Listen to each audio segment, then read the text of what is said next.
hands, do your dance at the Space Jam. Alright.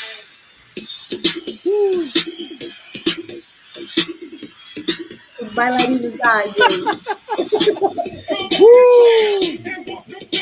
E é isso aí, galera, tudo bem? Aqui é Y Cabral do podcast Pipocádio com você hoje no programa Pipocádio Saúde com a minha co-host aqui, a Lepetra. Diga, Lepetra, tudo bem?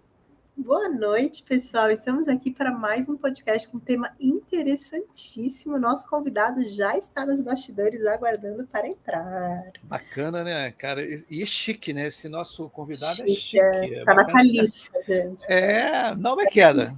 Eu também assusto, falei assim, cara, será que tá longe? Tá longe. Mas antes de chamar ele, Ale, vamos fazer o nosso merchan aqui, ó.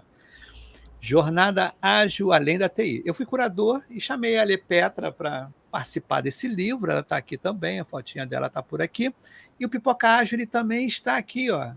Acho que quase todos os livros agora estão saindo com o Pipoca Ágil, apoiando o pessoal da Jornada Colaborativa. Professor Muniz, estamos juntos nessa, Jornada Além da TI. Beleza?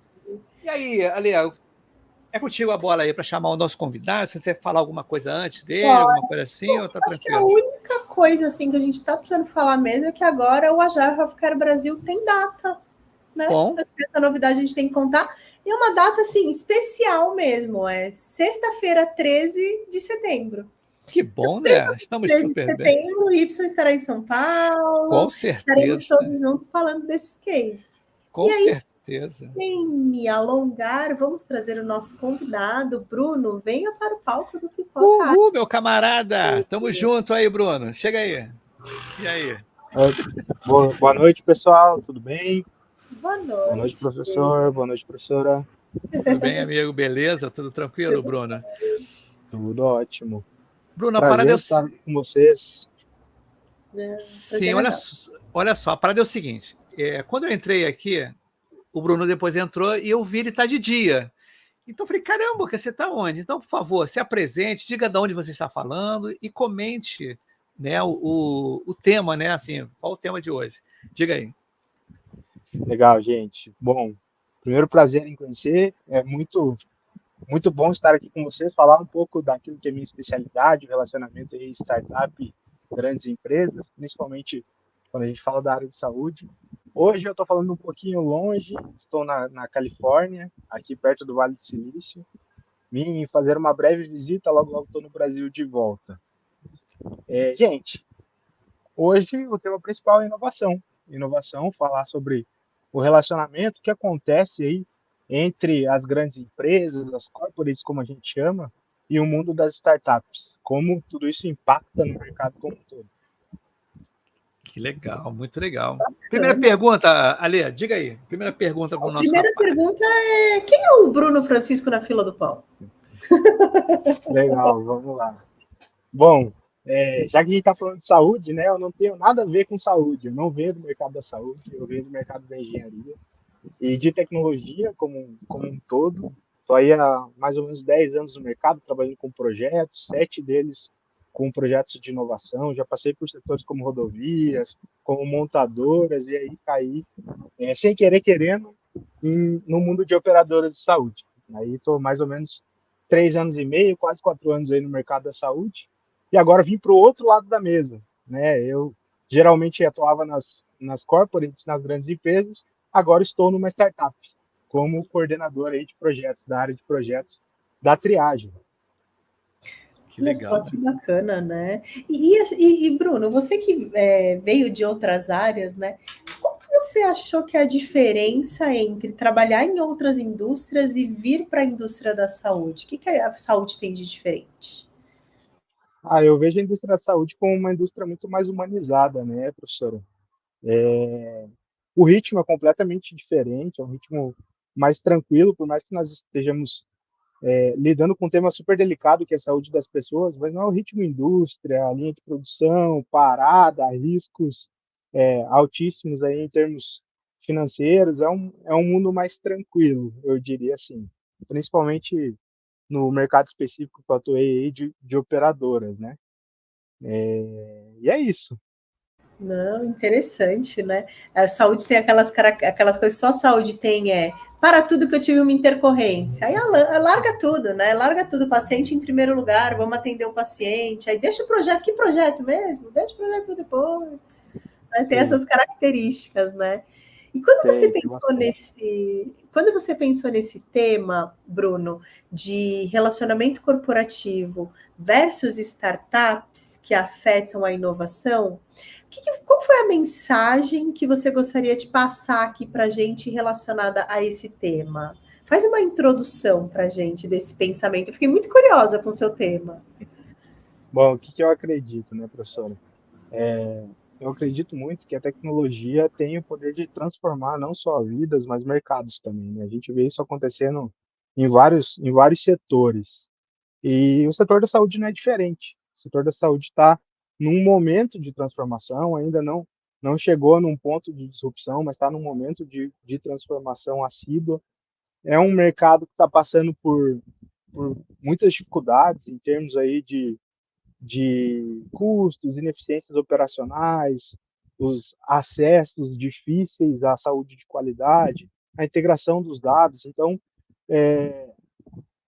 muita gente pensa, principalmente as pessoas que estão dentro do mercado, não sei se por ser da área da saúde, mas que pode salvar o mundo, né? Que pode fazer cirurgia ao mesmo tempo que desenvolve software, que ao mesmo tempo que implanta em vários lugares, e não. As startups, não só no mercado da saúde, mas como qualquer mercado, vêm para ajudar aqueles que são focados na saúde a literalmente focar nisso e deixar os adendos, digamos assim, ou as, as funções adjuntas para quem é do mercado de tecnologia, para quem é dos outros mercados. Que legal, né? Muito bacana. Inclusive, antes de ele completar aí, né? Você perguntar também, já está a audiência aqui, ó.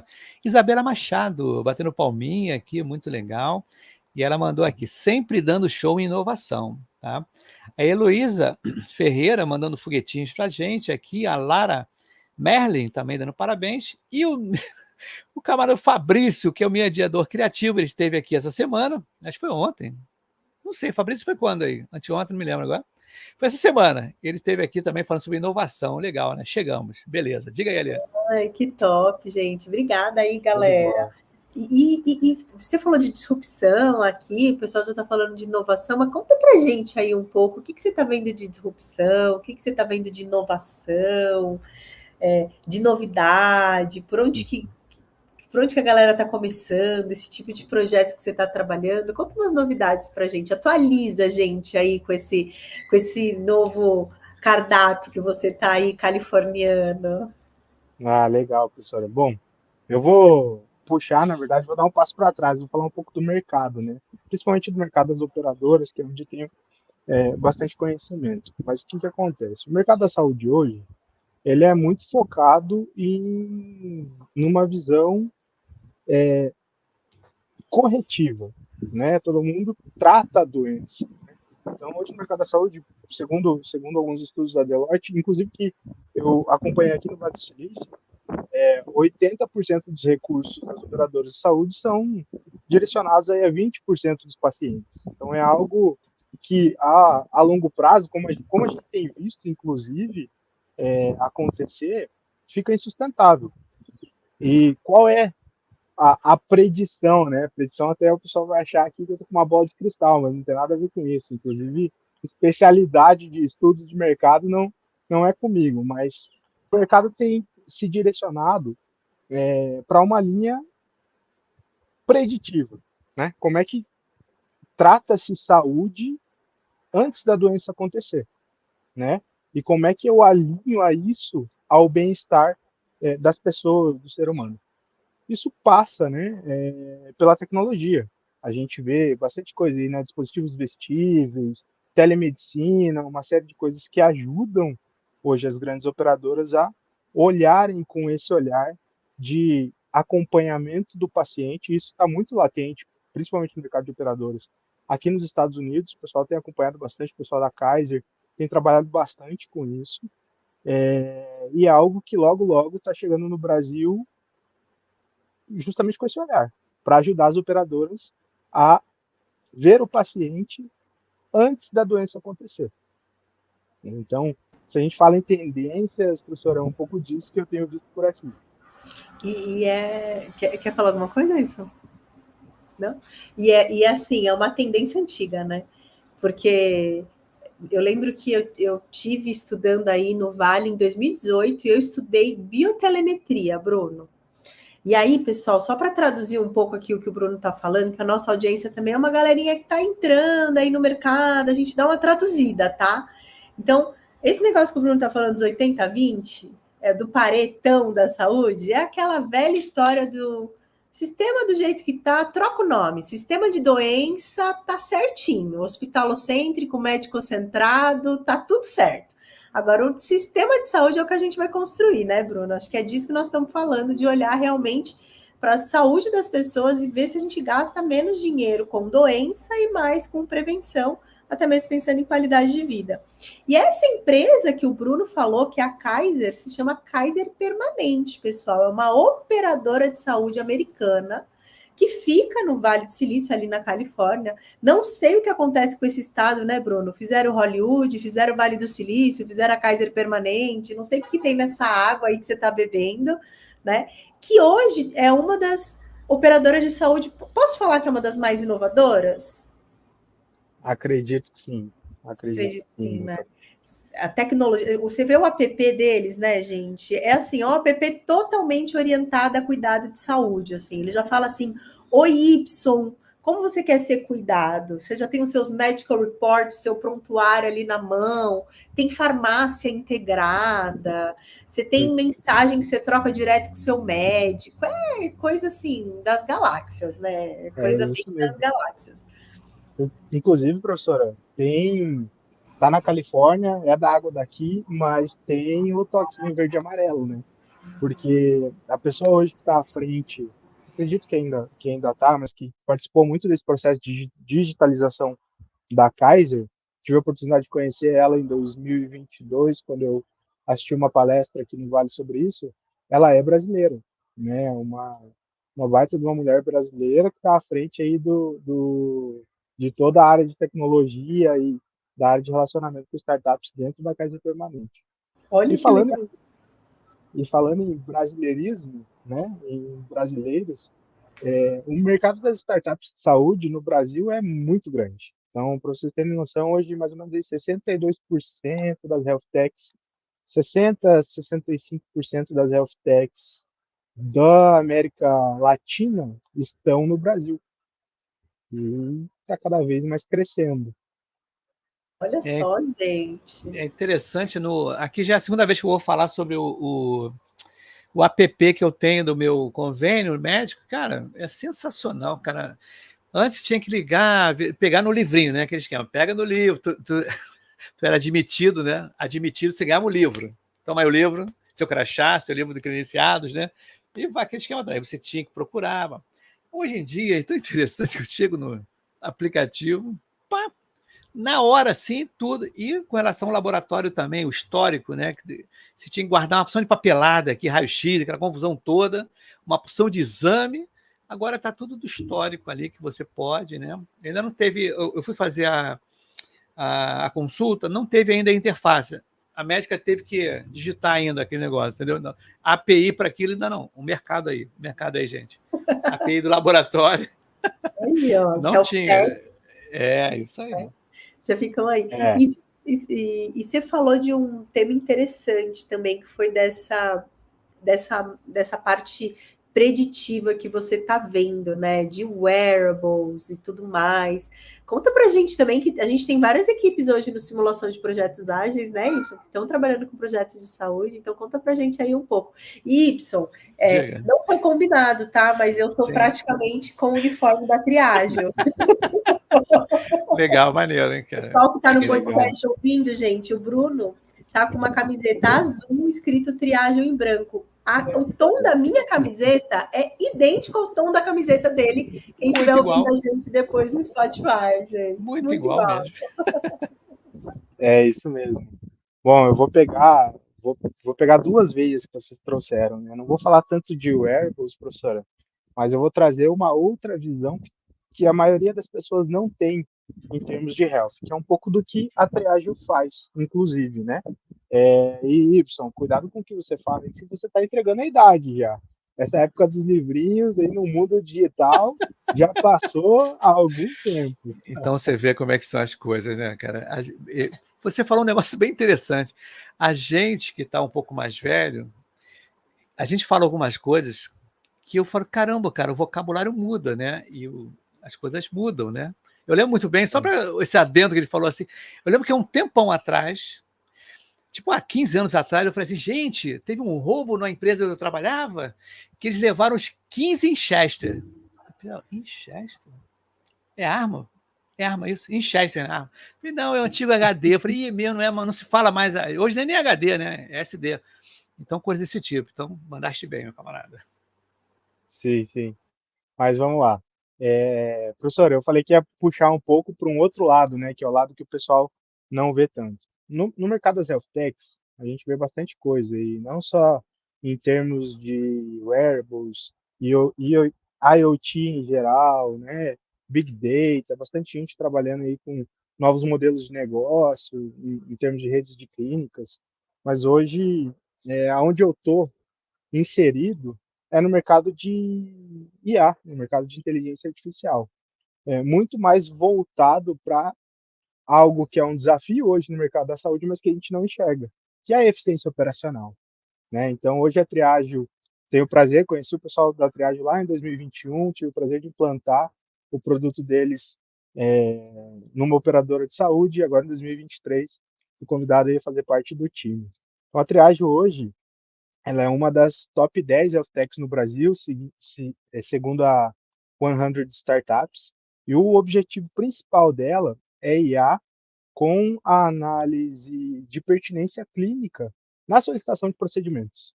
Então, aquilo que o Ibson falou, eu fui lá, o médico teve que digitar o pedido na mão, hoje a gente trabalha com uma IA justamente para olhar aquilo que o médico pediu e entender qual é a pertinência clínica envolvida naquilo ali e como aquilo pode acontecer, digamos assim, em termos de operadora de saúde. Posso aprovar esse procedimento? Não posso? O que está envolvido nisso, né? Qual é a idade do Y? Uma série de fatores que são analisados para dizer se faz sentido aquilo que o médico pediu para você como procedimento ou não. A Triage hoje trabalha aí com mais de 6 milhões de vidas já, tem mais de 40 projetos implantados aí em operadoras de saúde, mais de 500 mil guias analisados. E é um mundo que a gente não enxerga, é um mundo que roda por trás, né, roda em background, digamos assim, e que impacta diretamente o mercado da saúde. Ainda mais no mercado onde a gente está vendo que está em plena transformação, porque não é eficiente, porque não tem, né, uma qualidade percebida tão grande como outros. Interessante, Bruno, a sua fala agora me remeteu assim a várias coisas, né? Essa IA não é que validando, mas analisando o pedido, né? Aconteceu comigo há muito tempo atrás. Eu sofri um acidente e nesse acidente eu fui numa emergência. A médica, que coincidentemente foi a médica que pariu as minhas duas filhas, que ela estava de plantão, né? Era obstetra, mas era plantonista também. Ela olhou assim, foi meu pé, né? Ela olhou, era madrugada, assim, era 2 horas da manhã, na sexta-feira. Ela olhou assim, meu raio-x, não quebrou nada não, só luxou. Isso era 2h30 da manhã, um negócio desse, assim. Aí tá, meu amigo começou a inchar meu pé. Aí eu, corri para o outro, de manhã, né? Falei, cara, o cara falou, meu amigo, quebrou. Quebrou? É assim, olha só. Aí fez o raio-x de novo, a fissura aqui. Então, cara, esse análise que você está falando, de repente a IA pode analisar um raio-x para dizer quais são os pontos fracos, que houve ruptura, não houve ruptura, houve alguma anomalia, né? A coisa desse tipo. Interessante isso. Não para fiscalizar o médico, mas sim para melhorar a eficiência, né? Vamos dizer assim, né? Isso. Apoiar, aconselhar. E apoiar, perfeito. Eu acho que. E também isso que o Bruno. Nossa, Bruno, assim, depois a gente vai conversar, tá? Porque eu tô com uma dor assim muito latente, justamente neste processo na operadora que eu trabalho. Depois a gente conversa, porque é muita guia para analisar, é muita guia, gente. Vocês não têm noção. Para quem não conhece esse processo, gente, de uma operadora de saúde, tipo, é assim. paciente passa numa consulta médica, depois que ele passou da consulta médica, o médico fez a solicitação de um procedimento. Esse procedimento, ele vai passar por uma regulação.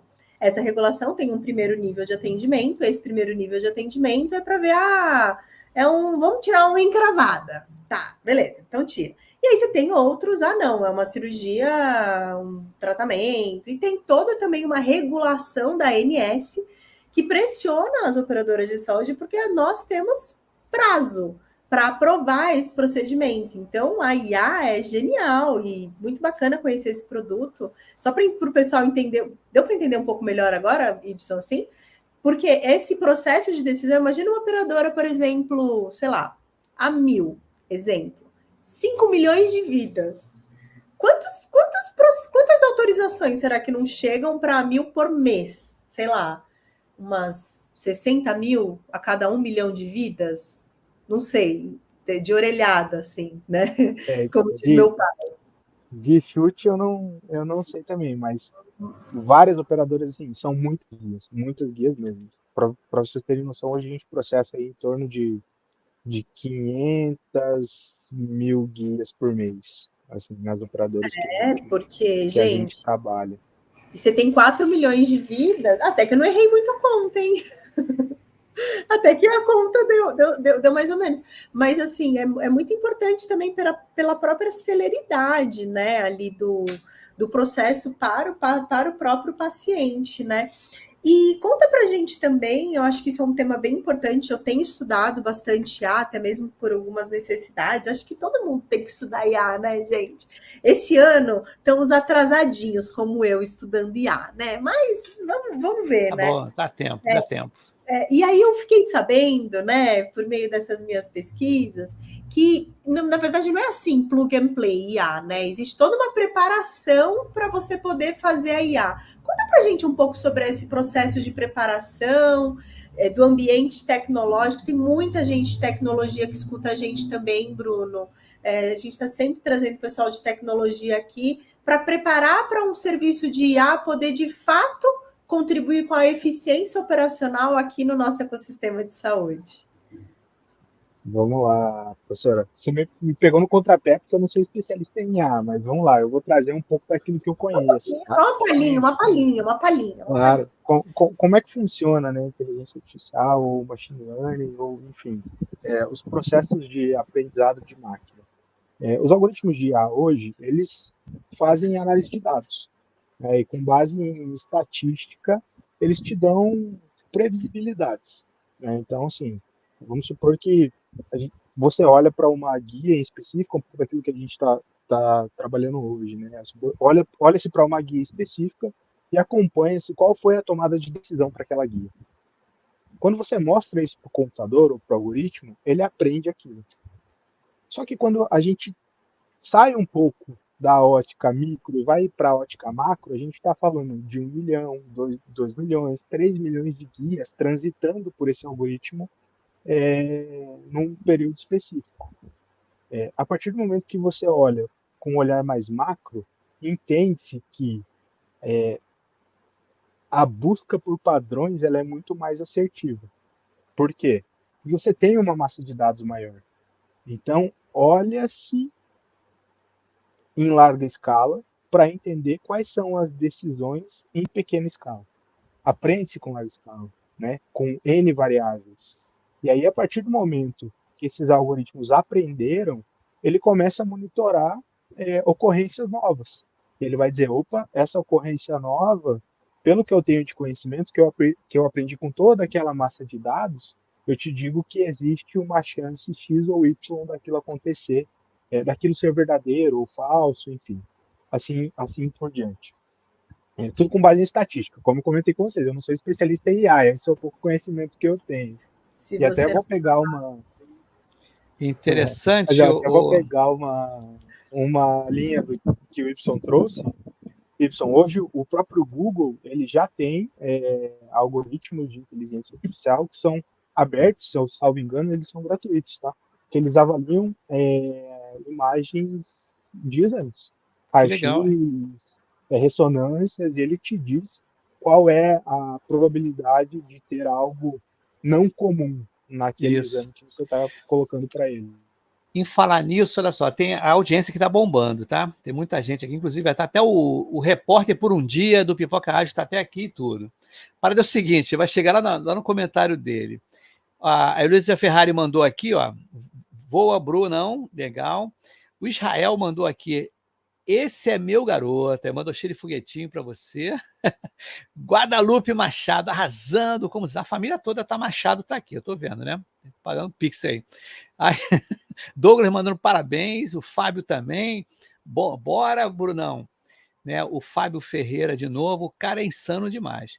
E o repórter por um dia aqui do Pipocário é o Rafael Chaves, ele tem um caso para contar. Ele só está falando aqui justamente isso, prevenir para não ter sinistro, até porque evita gastos com as operadoras. Beleza, mas ele conta um caso que é uma dor. Eu já vi por outra pessoa acontecer isso, tá, o Rafael? Olha a história que ele vai contar aqui. Tem um exemplo não muito bom do aplicativo. É uma dor que ele está sentindo e outra pessoa já assistiu que eu vou contar junto também.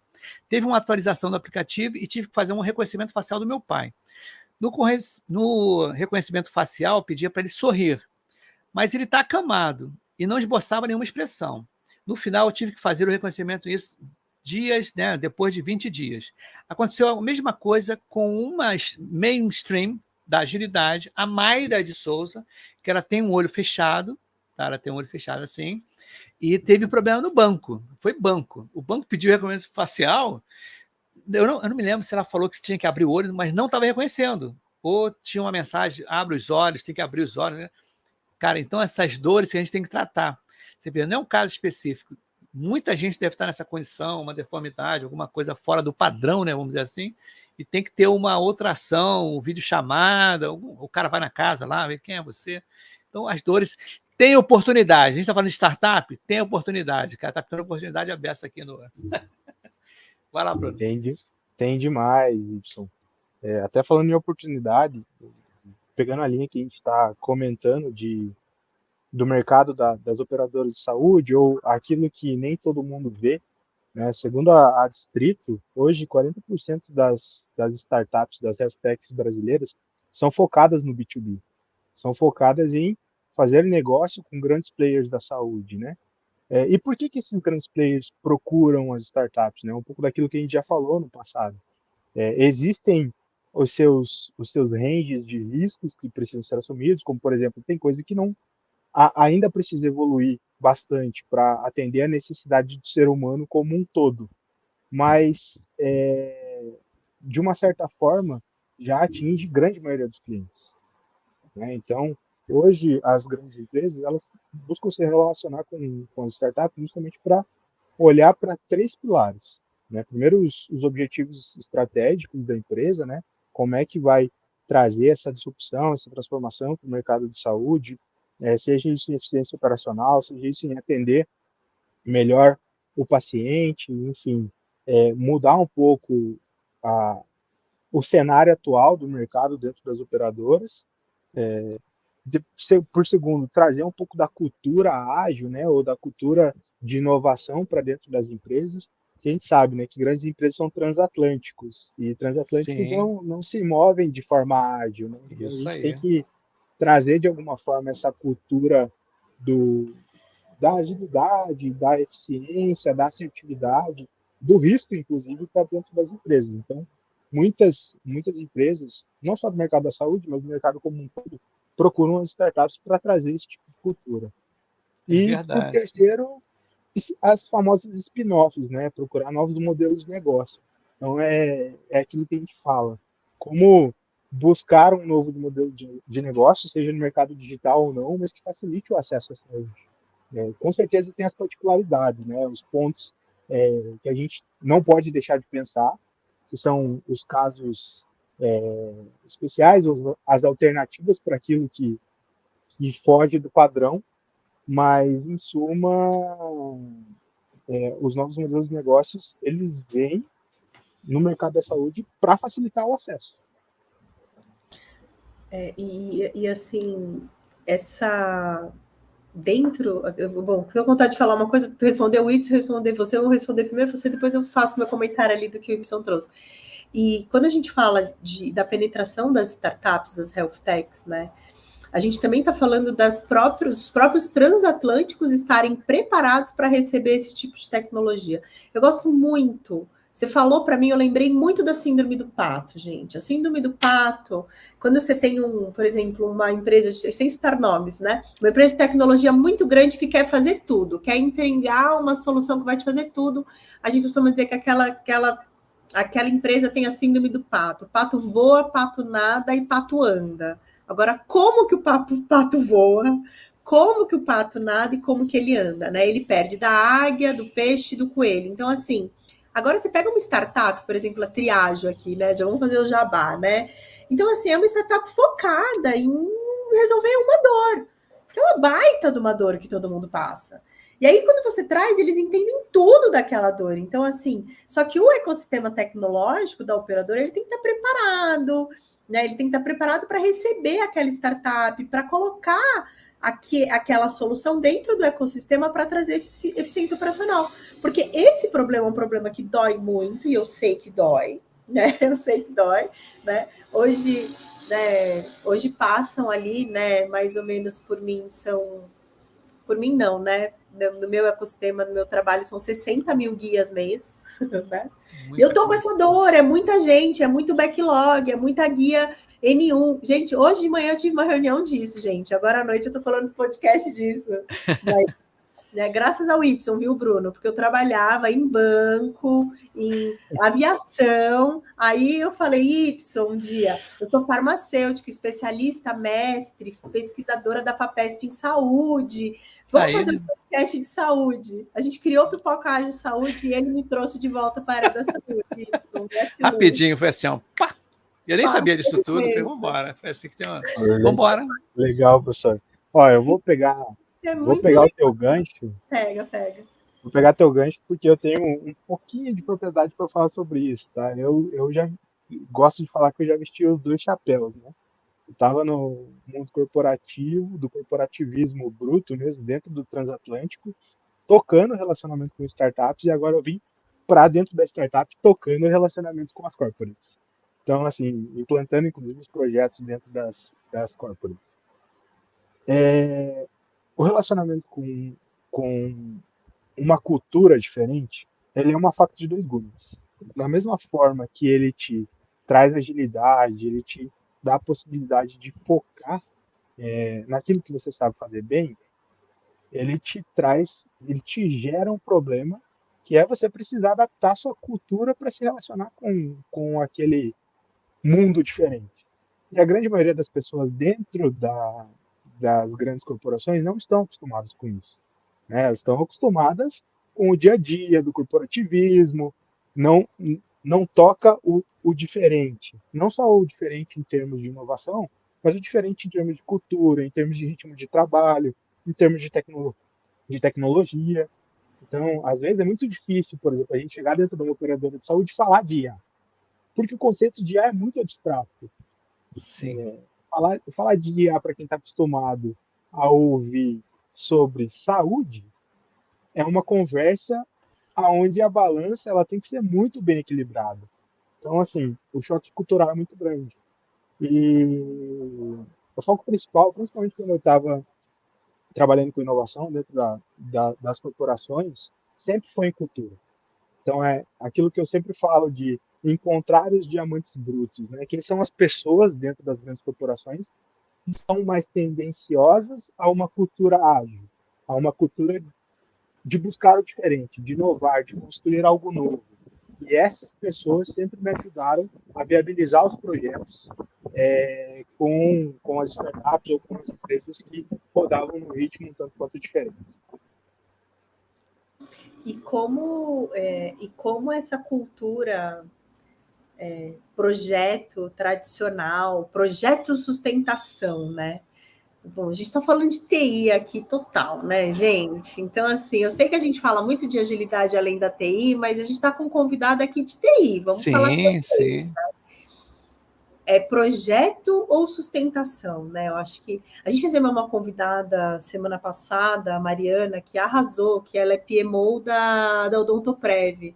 Ela estava falando sobre essa transformação cultural. Assiste depois, Bruno.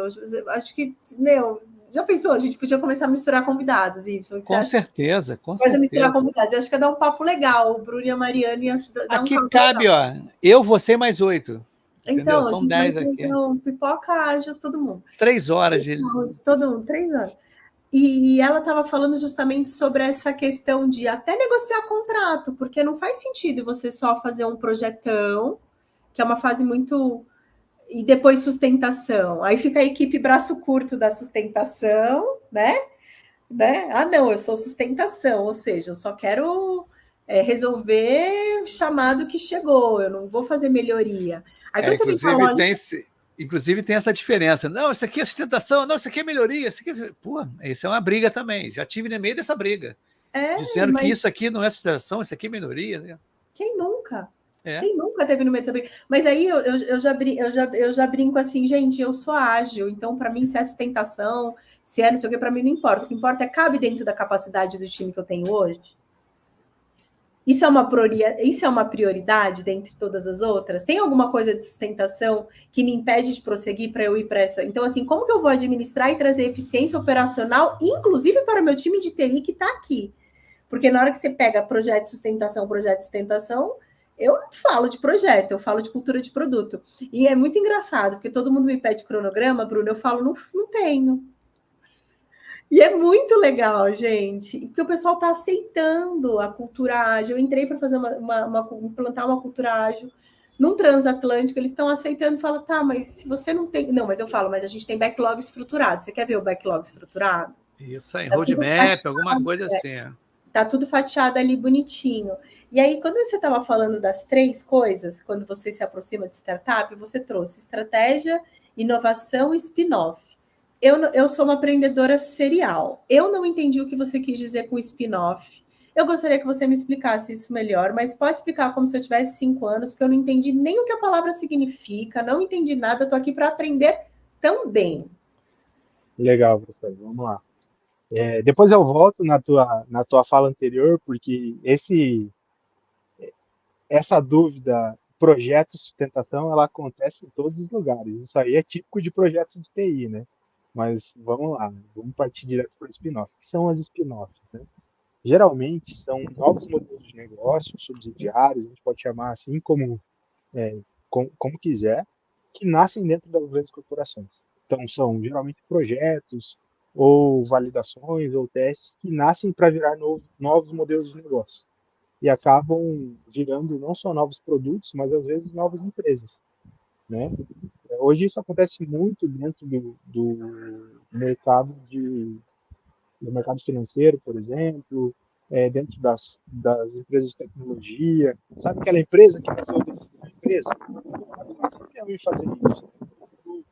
Tem a empresa Google, que nasceu como uma empresa de pesquisa. Depois ele nasceu lá o Gmail, enfim, depois o Google Maps, tudo isso são não só novos produtos, mas novas empresas disruptivas que nascem dentro das grandes empresas. Entendi. Tipo assim, o Google, o YouTube, aí depois o YouTube fica grande. No começo o YouTube ficava dentro do Google e depois ficou grande demais, virou outra empresa.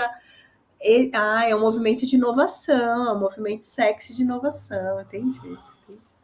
Compreendi. Aí se você quiser voltar para o papo de sustentação e projeto, a gente quer ouvir também, Bruno. Não, tranquilo. Eu só ia fechar que o Google é campeão em fazer isso, né? Eles têm uma política lá muito, muito inovadora em termos de procurar um novo produto de 1 bilhão de usuários, né? Então, eles estão regularmente buscando criar produtos que vai atingir 1 bilhão de usuários. E quando esse produto atinge 1 bilhão de usuários, ele é um novo produto para o mercado como um todo. Falando um pouco sobre o desafio, né? Projeto sustentação. Eu acho que não teve nenhum projeto que eu participei até hoje que não teve essa discussão, né? São 10 anos aí tocando projeto de TI. Sempre tem essa discussão. Qual é o momento ideal para a gente fazer a passagem de bastão? Quando isso deixa de ser melhoria ou quando isso deixa de ser implantação e passa a ser vida séria, como a gente chama na indústria, né? Quando isso passa a ser um produto de uso do dia a dia. Quando a gente olha para velha política ou para a velha metodologia do waterfall, isso fica muito claro, né? O projeto tem um início e um fim declarado, por mais que não seja a melhor, a minha percepção, né? Não seja a melhor metodologia de tocar projetos de TI, mas você chega no fim de projeto e passa o bastão e se ficou coisa para trás, o próximo que se vire, né? Desculpa até ser É isso bastante mesmo. sincero nesse sentido, mas é o que acontece nas metodologias do waterfall.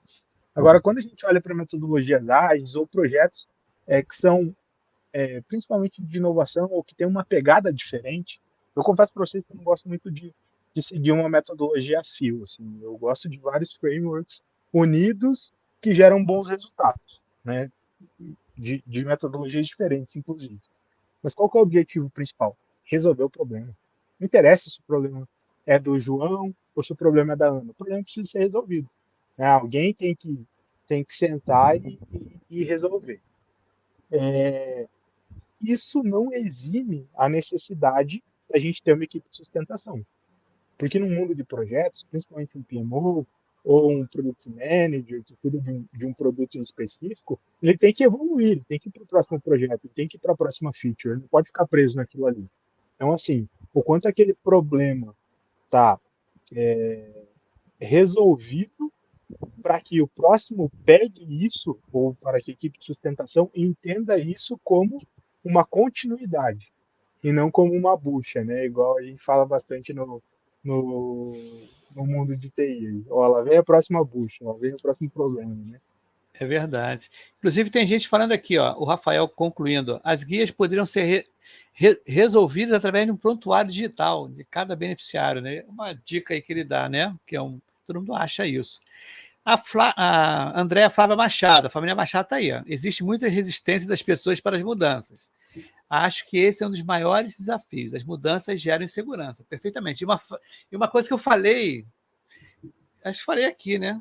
Também, eu sempre falo assim, cara, inovação, tu tem que ter coragem, amigo, fazer isso. Tem que ter coragem para fazer, porque aquele esquema de em time que está ganhando no semestre, tem muita gente que aplica ainda isso, né? Até hoje falaram comigo, perguntaram sobre isso na aula que eu dei agora, né? A parte da manhã. E um outro. Oi, diga. O Israel mandou só de foguetinho aqui, vermelho, tá? Uhum. E o que você respondeu quando te perguntaram isso, Y?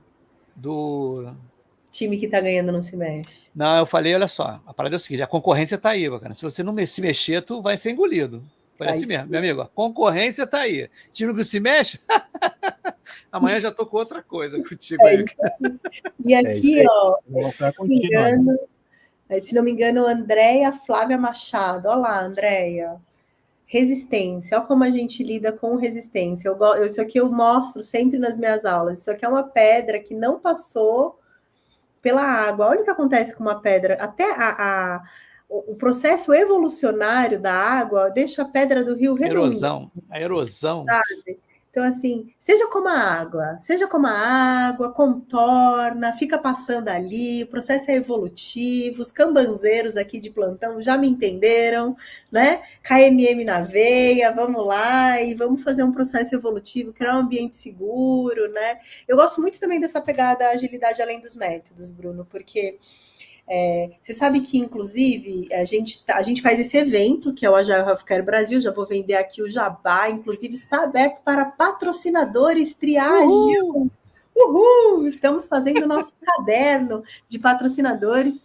Inclusive, né, Y, estamos querendo até negociar com o Pipoca Ágil para que o patrocinador também tenha um espacinho no Pipoca Ágil Saúde, né, Y? Nada com mais certeza, isso é né? justo. Afinal de contas, nós somos um canal aqui, né, que está mexendo nesse nicho cada vez mais, trazendo essa comunidade para perto. E uma das pessoas que faz parte do comitê organizador, ele não tem nada a ver com TI. Nada. E ele fala assim, com todas as letras, ele não usa gira, ferramenta nenhuma. Assim ele não usa essas coisas. Ele trabalha muito mais com a questão da mudança cultural, com os pilares ali dos valores da agilidade, e ele faz ali, dentro dos projetos mesmo, aprendizagem baseada em projeto colmeia, e ele está implantando isso, já veio para cá, o Paulo já foi nosso convidado aqui, em hospitais públicos e secretarias públicas de saúde do estado de Minas Gerais. Então, assim, essa coisa do agilidade tem que ter um framework, acho que a gente já passou, né? Inclusive, Sim. é a opinião de vocês, mas eu vou validar aqui uma das coisas que é uma opinião minha, e aí vocês dois, como dois agilistas muito experientes, contribuam aqui com o meu pensamento. Eu acho que muitas dessas ferramentas que são chamadas de ágeis, elas são as ferramentas que foram construídas depois de 2001 do Manifesto Ágil. Meio que a gente colocou todo mundo num bolo, assim, falou, ó, essa linha de pensamento centrada no paciente, centrada no cliente, que vai olhar para a eficiência e essas novas ferramentas de gestão, meio que para todas elas você coloca um nome ágil, por mais que a ferramenta não queira se chamar de ágil, né? Por exemplo, algumas polêmicas kanbanzeiras aí, não, Kanban não é um método ágil, Kanban é um método Lean. Tá, mas ele veio depois de 2001, né? Scrum é um método ágil, o Jeff tá tanto no manifesto quanto no livrinho do Scrum, né? Então, a mesma pessoa, para quem estuda a mesma história da agilidade, está entendendo o que eu estou falando. E aí, depois chega lá, o Kanban não é um método ágil. Tá, mas tem um replenishment, que é um reabastecimento, que é praticamente uma planning. Tem uma daily Kanban, que é praticamente uma daily, né? Tem uma reunião de entrega, que é praticamente uma review. Tem uma reunião de delivery, tipo de retrospectiva, que é praticamente uma retrospectiva. Então, você fala, meio que as ferramentas foram evoluindo. O que vocês acham aí desse pensamento, rapaz? Olha, antes do Bruno entrar, falar, né? Eu tive no Agile Trends esse ano. Primeira palestra que eu fiquei como voluntário um dia e outro dia eles deram a liberdade da gente ir como para assistir a palestra, né? A primeira palestra que eu assisti, o cara falou uma coisa que o Bruno falou agora há pouco. O cara falou assim, gente, eu não sou agilista, eu sou resolvedor de problemas. Então, ele até foi interessante ele falar isso, porque, na realidade, ele não limitou uma área. Ele falou assim, olha, eu não estou fazendo isso, que eu não estou limitando numa área. Então, eu quero sair dessa área, né, e eu quero resolver problema. Então, eu vou usar todo tipo de ferramenta possível, método possível, para resolver o problema do cliente que está querendo lá. Confesso que eu sou bastante suspeito em falar justamente por causa desse tipo de pensamento, Ibsen. Assim, eu acho que são vários recortes, são vários frameworks que funcionam para muitas coisas. Então, se limitar a um rito específico, ou a um framework específico, ou a uma metodologia específica, pode te trazer um pouco daquilo que a gente não prega no agilismo, né? Que é um pouco de engessamento. Então, assim, o que funciona para você? O É que isso aí. funciona para esse projeto em específico que você está tocando? Uma coisa que eu defendo muito é assim, projetos, independente se são projetos de tecnologia ou não, cada um tem suas particularidades. Cada projeto é um projeto. Não existe um roteiro para se tocar um projeto. Existem coisas que a gente já entendeu que funcionam e que são aplicáveis. Mas gerente de projeto, ou Scrum Master, ou Product Manager, ou Product Owner, vai lidar com aquilo que não é padrão, aquilo que foge do padrão. O desafio do agilista, o desafio do PMO, é lidar com aquilo que foge do padrão, não com aquilo que encaixa no rito, que a metodologia funciona. Aí todo o projeto seria lindo. Mas não. O que é que funciona para os momentos que não são comuns na vida de projetos? Sabe uma coisa? Na época que eu não fiz PMI, mas eu fiz uma pós-graduação que era baseada no PMI, para depois fazer a prova, né? Mas não acabei não fazendo a prova. Aí o que acontece? Uma coisa que a gente não escuta no ágil são assim, ó, lições aprendidas. A gente não escuta. Melhores práticas. É difícil a gente ver esse termo na agilidade. Impressionante que lá no PMBOK, no PMI, a gente escutava direto isso, né? Não, aqui são as melhores práticas. E aqui as lições aprendidas. Esses dois termos eu não escuto no mundo ágil. Você para pensar? E eu vou te falar uma coisa, Edson. Algumas ferramentas do PMBOK funcionam muito bem para alguns projetos específicos, com características específicas. Assim como as metodologias ágeis como um todo, não vou citar uma específica, mas as metodologias ágeis como um todo, elas funcionam para outros projetos específicos. E existem projetos que a gente tem que trazer um framework de outro. E vida que segue. O objetivo final é entregar o projeto. O que acontece, o Alê e o Bruno? Esse projeto, Simulação de Projetos Ágeis, teve um grupo que eu fiz assim, eu dou um kickoff para eles, tá? Um kickoff, mas eles peçam assim, meu amigo, olha só, Leanception eu não vou poder fazer com vocês, mas faz o Discovery aí com o Leanception e tudo, de repente, no momento que você estiver fazendo lá, se tiver uma pergunta, manda para o WhatsApp, beleza. Dei 20 dias para fazer o Discovery. Aí, o que acontece, cara? Eles vieram falar comigo, vamos apresentar o resultado do Discovery. Eles não fizeram o Inception, mas eles me entregaram um roadmap sensacional. Já tinha tela pronta. A pessoa já começou a fazer. Eles só exageraram no MVP. O conceito de MVP, eles botaram opção de cor. Eu falei, não, gente, é só uma funcionalidade. Quem nunca? Quem nunca? Quem nunca, faz parte também. Mas eles não usaram o Leanception. Eles usaram o método lá deles. Aí eu falei com eles, pô, tá bacana, tá legal pra caramba e tudo, mas como é um programa de simulação de projetos ágeis, eu falei com eles, olha, eu queria que vocês rodassem um Leanception junto aí, para vocês aprenderem o Leanception, como é, que você vai demonstrar, por exemplo, eu perguntei para ele, aí aquele negócio, como é que vocês chegaram nessa solução? Eles não souberam responder com exatidão, entendeu? Não, a gente fez assim, não tinha documentado, estava o roadmap lá, mas não tinha nada documentado de quem é as personas, né, qual é a jornada, não tinha nada. Eu falei com eles, pô, legal, bacana, tá bonito, vocês estão adiantados pra caramba, mas eu vou exigir de vocês fazer a Leanception, podem fazer, fazer um Discovery, para justamente vocês aprenderem com o mercado, que é o Leanception, né, e tudo, mas vocês estão de parabéns que vocês, se fosse contratar vocês, eu contrataria, porque não adianta um Leanception maravilhoso e chegar, entendeu? Não convergir, né? Aquele movimento de convergência. Eu faço uma Inception e tal, mas eu tenho que convergir num roadmap, né? Isso aí, eles fizeram isso. Então, eles ficaram de parabéns. Mas eu falei, não, mas aí volta e faz o Inception aí. Esse projeto é muito legal, Bruno. É um projeto que o Ibson, ele chama, tiveram mais de 1.000 pessoas que se candidataram para serem voluntários e aprenderem agilidade na prática com simulação de projetos ágeis, que é esse projeto que o Ibson encabeça como CEO do Pipoca Ágil. É maravilhoso, assim. Inclusive, tem vários alunos também do Lean. Por falar nisso, não fiz o jabá ainda. Turmas abertas, gente. Turmas abertas, inclusive, sábado começa uma turma do LAP, que é o Lean Agile Healthcare Practitioner, gente, o curso do Instituto de Agilidade em Saúde, que ensina agilidade, Bruno, com exemplos de saúde. Então, a gente ensina lead time falando de pronto-socorro. A gente ensina métricas de satisfação do cliente ensinando qualidade e segurança, ensinando medição de desfechos baseados em valor. Então, sábado começa a última chance de se inscrever na turma de sábado. Então, jabazinho feito, é só entrar Agile Healthcare. Vou colocar ali no YouTube, agilehealthcare.com.br, turma aberta do LAP. Mas voltando aqui... Olha, só um ponto. Isso é justamente o que a gente estava falando, né? É usar os frameworks para aplicações diferentes onde eles funcionam. E você sabe que no LAP, que é um curso que já está indo para 8ª turma, né? Já 8ª turma, a gente ensina Scrum e Kanban. Coloquei Scrum aqui já.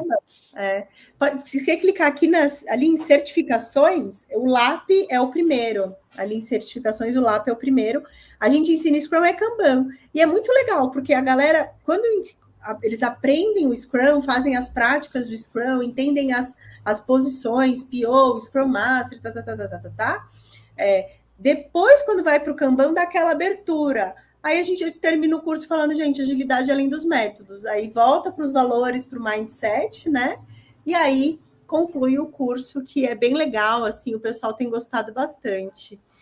Obrigada, Ibson, pelo apoio. Claro, pô. Voltando aqui, eu acho que a gente já está indo, eu já estou olhando aqui finalzinho, relógio, né? Daqui a pouco o Ibson vai falar que está com fome. É isso aí, Bruno, tem esse problema. Tem, ele fica com fome. Mas eu queria muito fazer a última pergunta aqui para o Bruno, que o Bruno, ele tem um mindset, assim, transformado, né, gente? Acho que a ideia do Pipoca Ágil Saúde é trazer pessoas com mindset transformado, e eu sempre falo muito para o pessoal, estejam perto da comunidade ágil de saúde.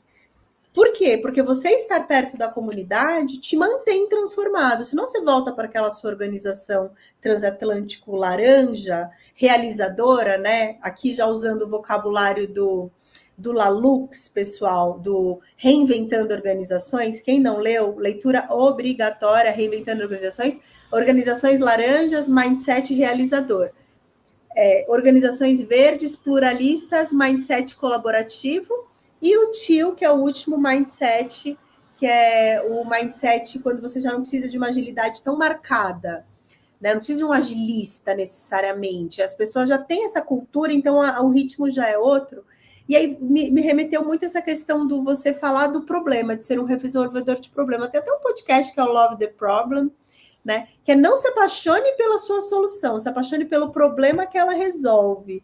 Aí eu queria que você fechasse hoje aqui, Bruno, dando alguma dica mesmo para a gente poder se libertar desse mindset de amar a solução, ter aquela atitude reativa. Não fala mal do meu aplicativo, não estou falando mal do seu aplicativo, estou falando só que ele pode melhorar. Ame o problema do seu usuário. Que mensagem que você pode dar final para a gente aqui? Olha, a mensagem que eu posso dar vai ser bastante repetitiva aquilo que você já trouxe, professora. Eu acho que assim, eu tive a oportunidade de conhecer uma pessoa, que foi o Alexandre Granteski. Ele fez um negócio comigo que ele faz com todo mundo. Ele mordeu o meu pescoço, né? Isso que a gente fala. Ele implantou o veneninho da inovação como um vampiro. O que é o veneninho da inovação? É justamente o pensar diferente, é o não se satisfazer com o não, é buscar, se apaixonar pelo problema e não pela solução. Às vezes a gente imagina uma solução mirabolante para algo que resolve com 5 minutos de conversa. Então, assim, é buscar o simples, a solução mais assertiva, independente se você está fazendo algo gigante ou pequeno, é colocar a coisa para acontecer, um negócio para rodar. Isso aí. Que bom, né? Bem legal. Gostei desse aí, porque eu acho que o Pipoca Ágil é assim, ele põe para rodar, ele planeja pouco, ele executou. Vambora fazer, vambora.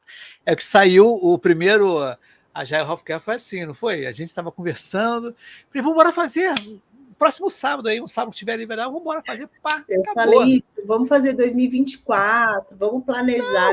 Não, vamos fazer dezembro de 2023, que a gente já sai em 2023, entendeu? Isso. O que errou, que a gente vai errar algumas coisas, eu acho que foram pouquíssimas coisas, nem me lembro o que a gente errou, não. Eu não erro, a única coisa que erro foi que não foi presencial. Eu queria que fosse presencial.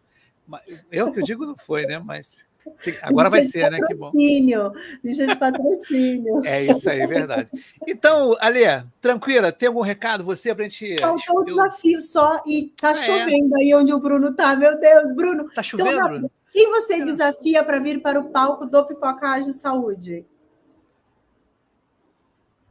Vamos lá, eu vou desafiar o Alexandre, depois a gente conversa com ele para trazer ele para falar um pouco mais, não só sobre saúde especificamente, mas como inovação como um todo, sobre morder o pescoço dos outros e como é que a gente traz essa cultura inovadora para dentro das organizações como um todo e para as organizações de saúde também, porque eu sei que tem bastante experiência com isso. Tá legal. Desculpem, gente, eu não olhei aqui eu não olhei o chat particular da gente. Tá chovendo! Desculpa, tá, Bruno? Bom, faz parte. Fechado, né? Gente. Tá legal, gente. Vamos fechar então aqui. Semana que vem tem mais coisa, tem uma opção de novidade bacana aí, vai me dar muita coisa boa. Obrigadão, Bruno. Valeu, Bruno. Fica aí, Bruno, um minutinho só para a gente fechar aqui, né? Tranquilo. Valeu, obrigado, pessoal. Obrigado pela oportunidade, obrigado pelo time que está assistindo. Família Machado sempre me apoiando. Isso!